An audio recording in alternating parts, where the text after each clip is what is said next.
Scan any modern personal finance forum, and the narrative feels identical. Software engineers in Silicon Valley, hoarding cash and eating ramen to clock out by 30. This tech-centric image suggests the FIRE movement, financial independence, retire early, is a recent creation of the digital age. The actual history reveals a much grittier timeline. Decades before the first internet forums, early adopters were already executing a systemic rebellion against a traditional American 9-to-5. This movement started with Joe Dominguez. Raised on welfare in Spanish Harlem, Joe spent his childhood in an environment where survival required a sharp analytical mind.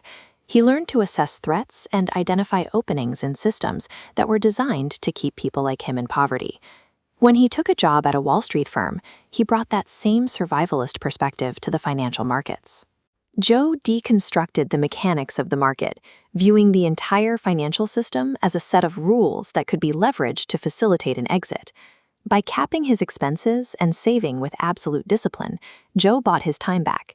He retired in 1969 at the age of 31, successfully exiting the money game before the concept of early retirement had a name. In 1992, Joe and his partner Vicki Robin published Your Money or Your Life, transforming Joe's private methodology into a public framework for financial independence. The book introduced a specific redefinition of wealth. It proposed that money is a physical measurement of life energy, the finite, unrecoverable hours we spend working to earn it. This perspective requires looking past the price tag of a purchase to see the human labor behind it. Instead of a dollar amount, you see a percentage of your remaining life. A new car isn't just an expense, it is several thousand hours of your existence that you can never get back. This mental shift weaponized frugality. Every dollar saved became a direct recovery of personal time, turning the rejection of consumerism into an act of reclamation. Joe funneled savings into U.S. Treasury bonds to generate a fixed income. In the 70s and 80s, 6.5% yields created a risk-free passive income engine covering all living expenses. But plummeting interest rates eventually broke this model, evaporating the income stream for future generations.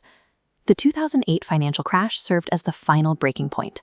The traditional promise of career security and pensions shattered for millennials, forcing them to apply Joe's philosophy to a volatile world.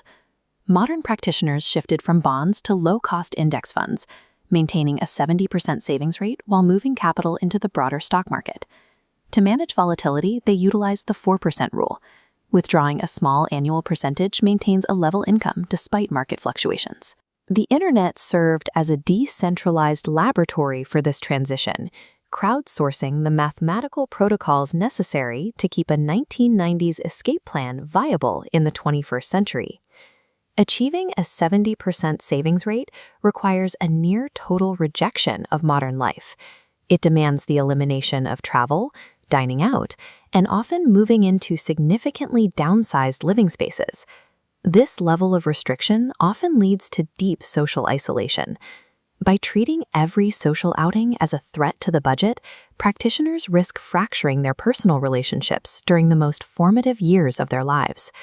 This creates a paradox. Individuals spend a decade reaching their mathematical goals, only to find that the intense deprivation has left them with a sense of emptiness once they finally quit their jobs. Blindly following the math can result in a life of scarcity that contradicts the movement's purpose. Without balance, the pursuit of freedom creates a different kind of confinement.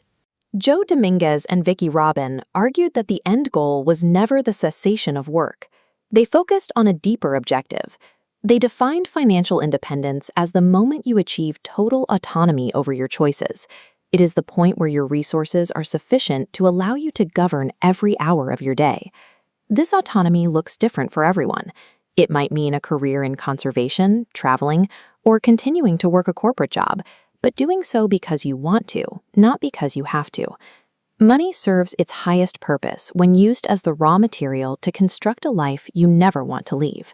Wealth, in its truest form, is simply the ability to live life on your own terms.